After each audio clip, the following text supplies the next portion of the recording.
Hello guys, and welcome back to another movie review. And today's movie I will be reviewing is Deadpool, which came out last weekend. I saw opening day. I haven't really had time to review it, but now I finally do. So here's a review for you guys. This movie follows Wade Wilson, played by Ryan Reynolds, as he is diagnosed with stage 4 cancer. In order to get rid of the cancer, he enrolls into the Weapon X program, which makes him into the mutant Deadpool. He then sets out a vengeful path against Ajax, played by Ed Skrein. Now, this was in my top 5 most anticipated movies of the year, just because it's Marvel. I enjoy superhero movies. I enjoy Marvel more than DC, just because Marvel has a better track record than DC. DC hasn't really produced a bunch of great films besides from the Dark Knight trilogy. I think those are really the only good things DC has done. Man of Steel was like, for me. But so this was on my top 5 anticipated list, and it delivered in most of all aspects. Ryan Reynolds kills that Deadpool. He really fits the role. He brings the charisma, he brings the toughness, he brings the lightheartedness. He basically brings everything from in Deadpool that you've seen from Deadpool in the comics. He really matches the role really well. Other cast members thought they did good jobs. T.J. Miller was probably the standout out of the other cast members.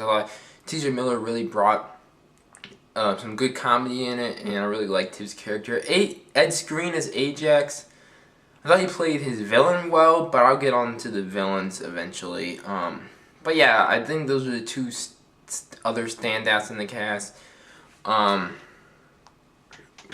and the humor is really well. Deadpool is known for having offensive jokes or out of this world jokes, and it definitely goes onto that path. It definitely does a bit too offensive jokes. They poke fun at stuff like X-Men Origins Wolverine. They poke a lot Green Lantern. They poke a lot of stuff at certain stuff, but it doesn't get too far till it feels forced. Humor is something that you can do really well in your script, and then it's something that feels totally bad because you force it a lot. But it does not really feel forced here. It really comes out fresh, natural, and they really do well. They bring justice to the Deadpool character.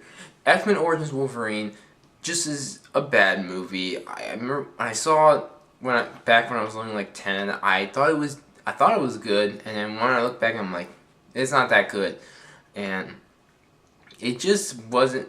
They bring justice to the Deadpool character, unlike what they did in X-Men Origins Wolverine, which is great for comic fans, great for everyone. I did like the character of Wade Wilson before he turned into Deadpool, even though it was a bit generically, because this film it does follow somewhat of a same origin story. I felt like I really enjoyed his characters. I really enjoyed his character, but it did feel kind of cliche. I also love the soundtrack and score. One of the best soundtrack and scores I've heard in a while. I love the score by Junkie XL. This guy's he's becoming one of my favorite composers in Hollywood. I love his score. I love his score for Mad Max back there.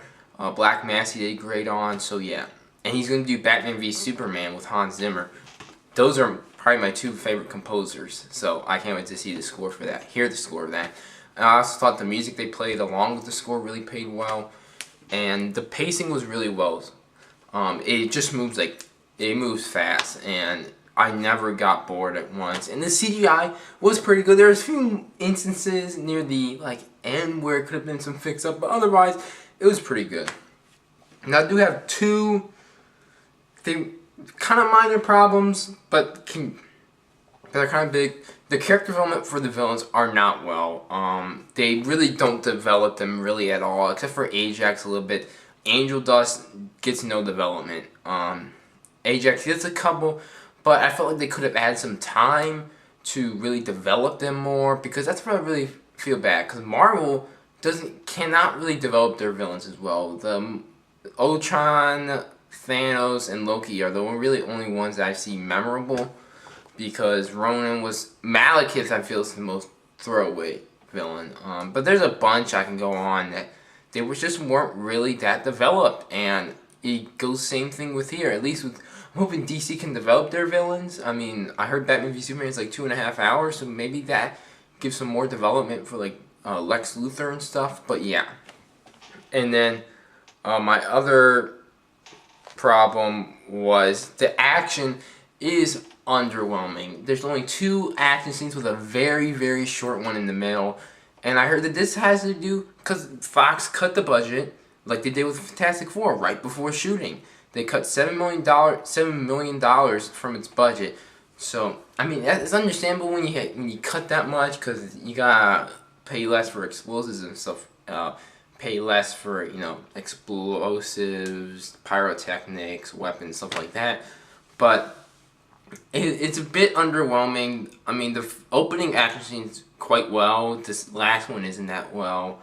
It's very mediocre compared to the first one. But otherwise, those are my 2 problems. I felt like if they fixed acting and the action and then the character development, it would have been great film. Otherwise, I'm going to give this movie a 9 out of 10. It's really well. It gives justice to Deadpool. It's really fun for comic fans and casual moviegoers. I don't just bring in small kids, little kids here. I think 12, 11, they can do it.